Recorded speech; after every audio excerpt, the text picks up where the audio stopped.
Bonjour à tous. Aujourd'hui je vous retrouve pour un book haul du mois de... Enfin des mois, puisque à chaque fois je fais par 2 mois, donc des mois de février et mars.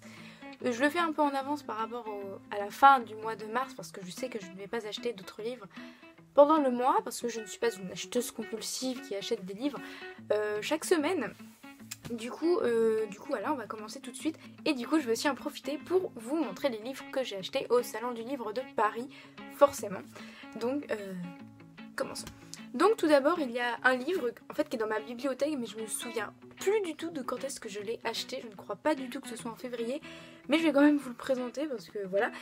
Donc, ce livre, c'est le 2e tome de Red Queen, The Last Sword. Je suis vraiment désolée pour mon accent dans l'anglais. Voilà. Donc il est publié chez le livre de poche jeunesse. Je l'ai acheté en occasion. Voilà, donc je l'ai eu à 3 €, je crois 3,95 €.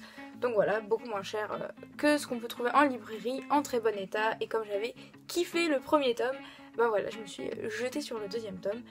Et voilà, je suis très pressée de voir ça, je ne l'ai pas encore lu. Donc voilà. Ensuite, j'ai su une semaine avant la sortie de ce livre qu'il y allait avoir un tome 6 de Né à minuit.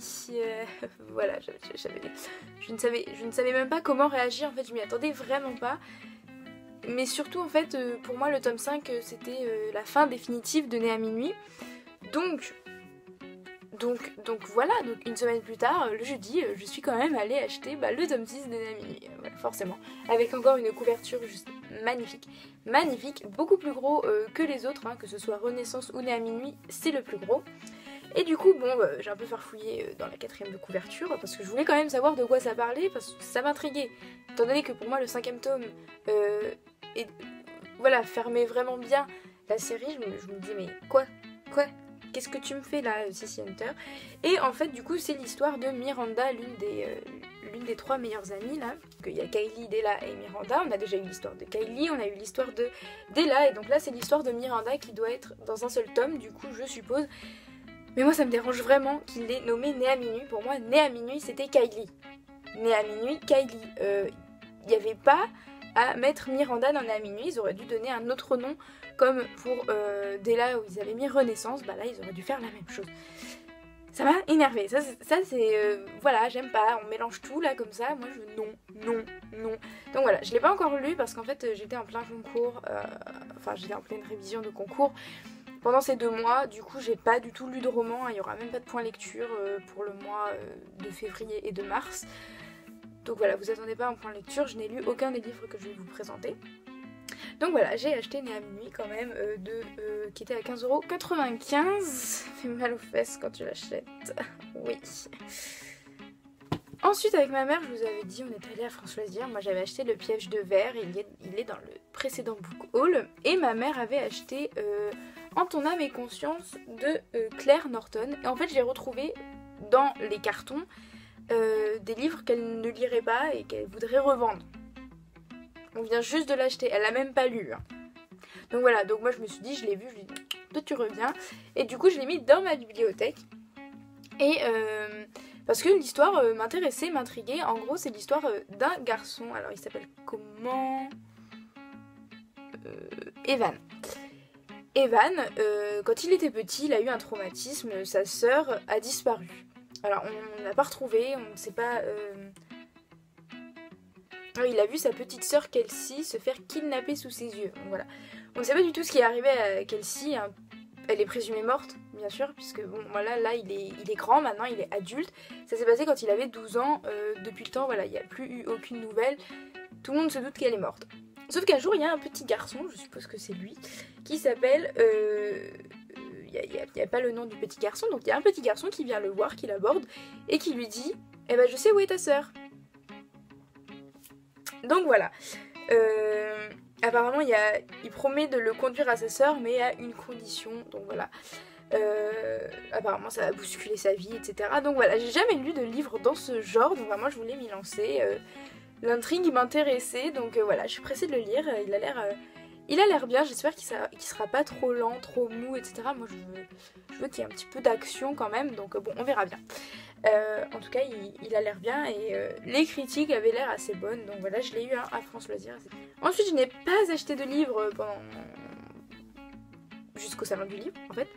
Parce que comme je vous disais, j'étais en plein concours et tout, c'était pas du tout le moment d'acheter des livres, mais bon, au salon du livre, j'en ai profité.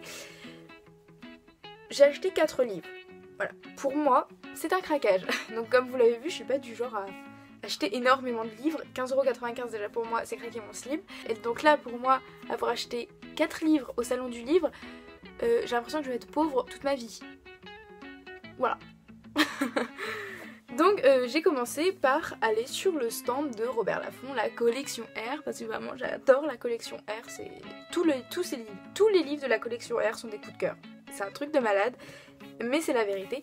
Et donc là j'ai voulu acheter l'un des petits derniers qui venait de sortir, qui me faisait très envie, et c'est Les Belles de Doniel Creighton. Donc publié chez la collection R de Robert Laffont, voilà, vous avez compris. Et en fait, j'ai vu par rapport aux critiques que l'univers, enfin le décor on va dire, ressemblait beaucoup à la sélection. Et je kiffe la sélection, j'adore la sélection, du coup voilà. En plus déjà juste avec la couverture ça ressemblait beaucoup à la sélection. Je vais vous montrer...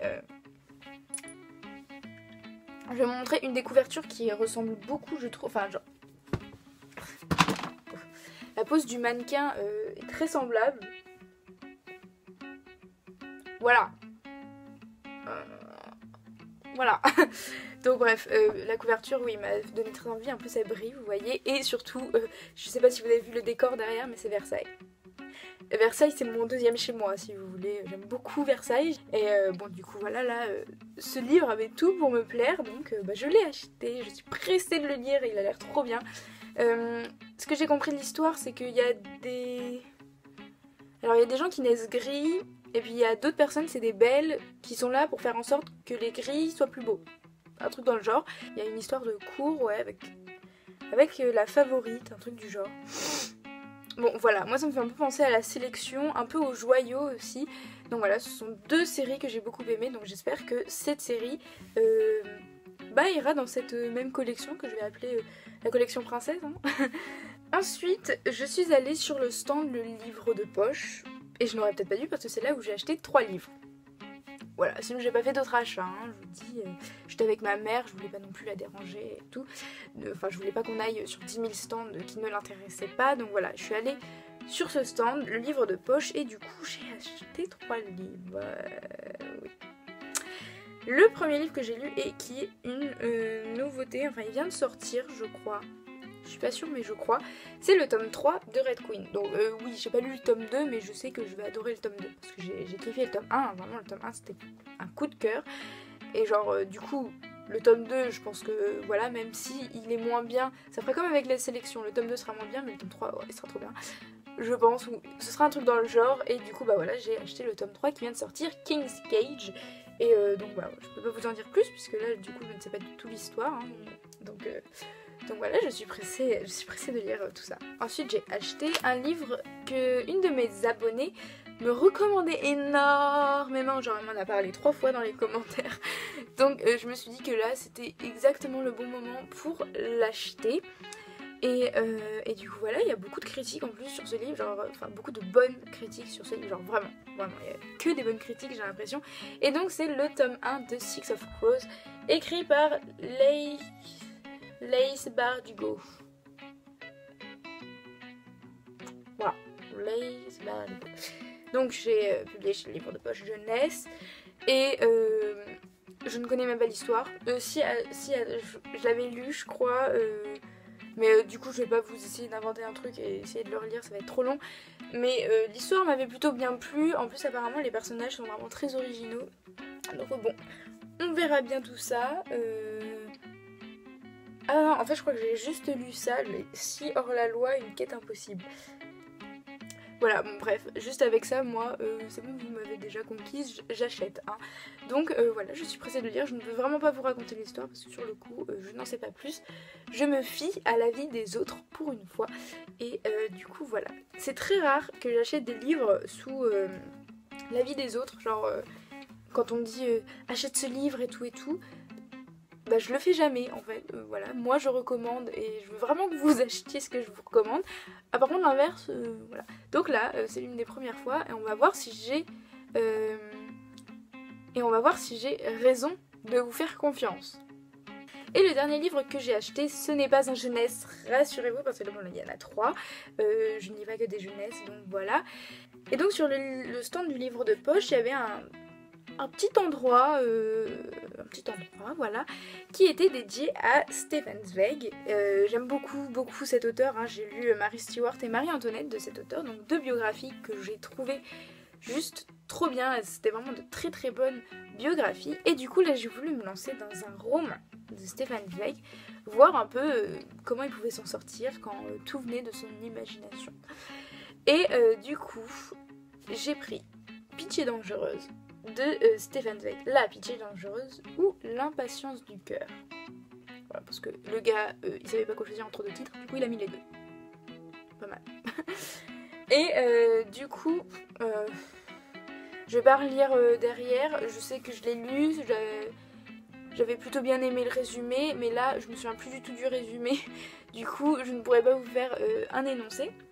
Mais en tout cas je voulais vraiment essayer du Stefan Zweig, mais dans une autre version, pas une version historique, biographique, etc. Je voulais vraiment voir comment il s'en sortait en écrivant des romans, et pour voir vraiment si c'est un auteur qui mérite une place dans mon cœur, vous voyez. Donc voilà, en fait c'est horrible parce que là en fait je me suis arrêtée et j'ai entendu des bruits. Je suis toute seule chez moi, mais c'est... Ah mais c'est moi qui fais ce bruit. Oh, j'ai eu trop peur. Ok. Donc voilà, c'est une belle romance. J'espère qu'elle va me plaire parce que vraiment là j'en attends beaucoup. Je sais pas si vous l'avez remarqué, mais j'en attends beaucoup de Stefan Zweig. Donc nous verrons bien. Voilà, pour ceux qui sont allés au salon du livre, parce que c'est peut-être le cas, il y en a parmi vous qui y sont allés, j'aimerais beaucoup savoir les livres aussi que vous avez achetés. Personnellement, j'aurais beaucoup aimé en acheter beaucoup plus, sauf que là, mon porte-monnaie me disait non. Clairement c'était plus possible pour lui. J'en faisais beaucoup trop. Je vous dis, 4 livres, vraiment je suis au bout de ma vie là. Je suis pas bien. Surtout qu'en plus, on a acheté 2 livres pour mes neveux. Un sur les dinosaures pour le plus grand et un autre, un truc de bain pour le tout petit qui a même pas 1 an encore. Voilà. Donc ça fait de l'argent en plus. Voilà. Mais voilà, ma mère a été beaucoup plus raisonnable que moi. Elle n'a pris qu'un livre.